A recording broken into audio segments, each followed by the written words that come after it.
Bobaga khor agotoni bypass amsiyo rungno kotor singi tongino palke Rompheremani Patimungno Khuk Montriokra Dr. Manik Saha Patimungno fasalo kokthur messenjake bosaka haste hapang omai samu sitra notiye zero tolerance raida phanangi tongo bosaka o Patimungno koktuma manmani logino bo hasri nai matharokno saka samu sitra bai kringjarokno dakti dotor romoi krak maza rna bagai tabungni haste hapang omai samu sitra bai kringjarokno ke bono phiogya omhai wansukma hametiyei samusida tangairok keringjak tangairokno haste hapang kerak mazar na bagai tangpatang naharka haini bagai o Patimungno khanamani logino kerongtui mazar nan tangpatang naharka haste hapang nei saikharka montriokra.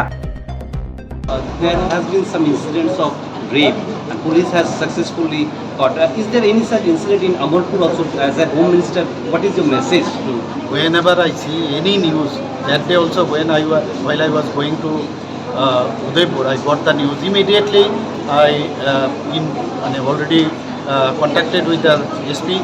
Then I told him that immediately you have to address and arrest the culprits. And they have done it in everywhere. And from my side and from my government side, we are very transparent. There should not be any,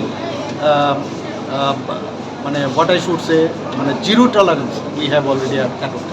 প্রশাসনের তরফ থেকে দৃষ্টান্তমূলক বার্তাটা কি থাকবে এই ধরনের গণধর্ষণ নিয়ে? না, এই ধরনের তো এগুলো তো আমরা সবাই জানি, সারা পৃথিবীতে এগুলো হচ্ছে, কিন্তু দেখতে হবে বা প্রদেশেও হয় অনেক জায়গায়, কিন্তু এখন দেখতে হবে আমাদের তরফ থেকে আমরা ঠিকভাবে, এগুলো তো মানসিক বিকৃতি, এছাড়া তো আর কিছুই না, সমাজের বিকৃতি সম্পূর্ণ মানুষরা এগুলো করে, কিন্তু যারা এর মধ্যে ইনভলভ আমাদের চেষ্টা থাকবে সরকারের তরফ থেকে কোনো অবস্থায় তাদের যে চেষ্টা, যে কালপ্রিট বা যারাই বিষয়ে ইনভলভ তাদেরকে কোনো অবস্থায় যেন ছাড় না পায়, আইনের পথে।